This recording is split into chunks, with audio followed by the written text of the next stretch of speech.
quand tu es dans la maison de l'Éternel, tu dois montrer que tu es dans la joie. Que ça ne puisse pas être juste des slogans, mais que ça soit une vérité et une réalité. Une vérité parce que tu le sais. Une réalité parce que les autres voient que tu es dans la joie. Que ça ne soit pas juste des paroles que moi je suis dans la joie, moi je suis dans la présence de Dieu. Mais quand il s'agit d'être vraiment dans la joie, tu ne te manifestes pas. Quand il s'agit de vraiment danser pour le Seigneur, tu ne danses pas. Amen.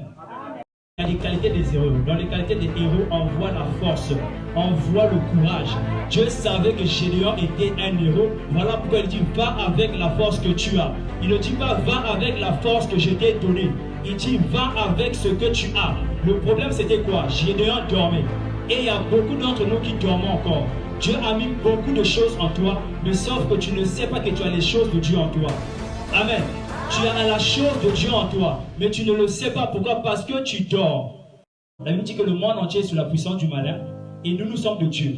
Le monde est corrompu, le monde est souillé. Voilà pourquoi Dieu détourne sa face du monde. Il dit qu'il cherche dans le monde une personne. Aujourd'hui, j'aimerais dire que Dieu te cherche. Dieu a besoin de toi pour aller et délivrer ceux qui sont dans le monde. Pour aller et délivrer ceux qui sont dans le monde. La Bible dit allez partout le monde. Faites des nations les disciples. Dans Marc 16, verset 15, il dit allez par tout le monde et prêchez la bonne nouvelle à toute la créature. Lorsqu'on parle de aller, on parle de bouger.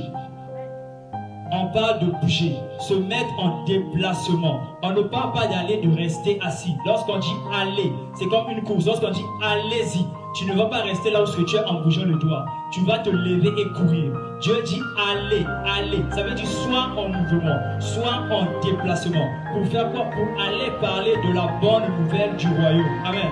Le monde est sous l'emprise du malin. Le monde est sous l'atmosphère satanique ou démoniaque. Le monde est sous la puissance de Satan. Mais il dit, mais vous, vous êtes de Dieu. Il dit, vous, vous êtes de Dieu. Donc, il t'a choisi toi, pas par hasard. Lorsqu'il s'est manifesté à Gédéon, ce n'était pas par hasard. Lorsqu'il a choisi Jérémie, malgré son âge, ce n'était pas un hasard. Dieu te connaissait avant même que tu ne sois sur terre. Avant même que tes parents ne pensent même à te donner un nom, Dieu te connaissait.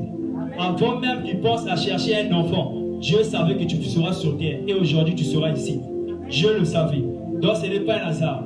Dieu veut que tu ailles, que tu sois en mouvement, que tu bouges, que tu pars annoncer la bonne nouvelle du royaume. Il ne te dit pas d'aller condamner les gens, laisse le péché. Non, il te dit apporte la bonne nouvelle.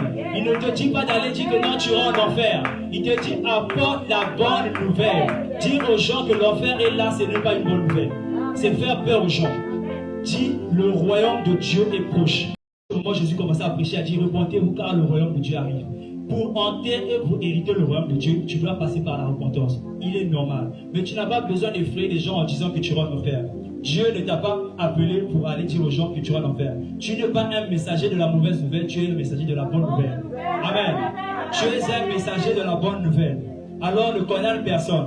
Parce que Dieu lui-même ne t'a pas condamné, il t'a pris de là où tu étais.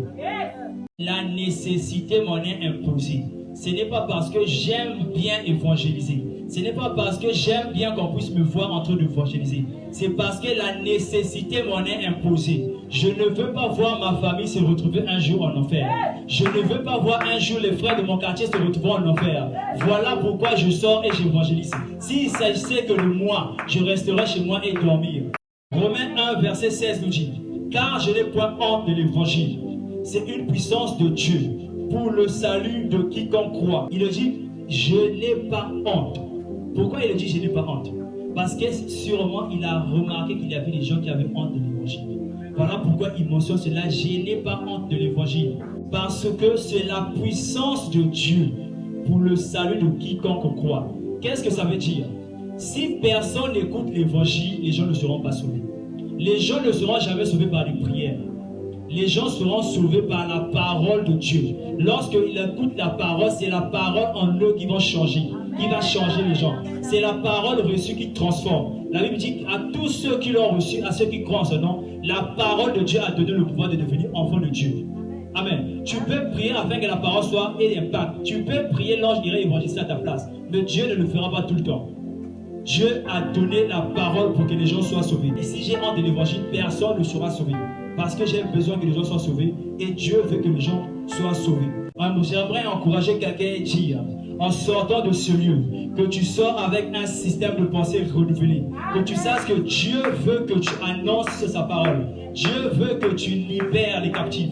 Dieu veut que tu restaures. De la même manière qu'il a envoyé Gédéon. Lorsque Gédéon se sous-estimait, Dieu l'a dit, vaillant héros. J'aimerais dire à quelqu'un ce soir, vaillant héros. Va avec la force que tu as. Dieu ne te dit pas qu'il te donne quelque chose. Il dit la force que tu as. Lorsque tu as le Saint-Esprit, tu as la force de Dieu. L'Esprit de Dieu en toi te donne le courage d'aller. C'est parce que tu réfléchis beaucoup. Mais si tu sais que tu as l'Esprit de Dieu en toi et tu le fais confiance, tu iras et tu feras ce que Dieu te demande. Alléluia.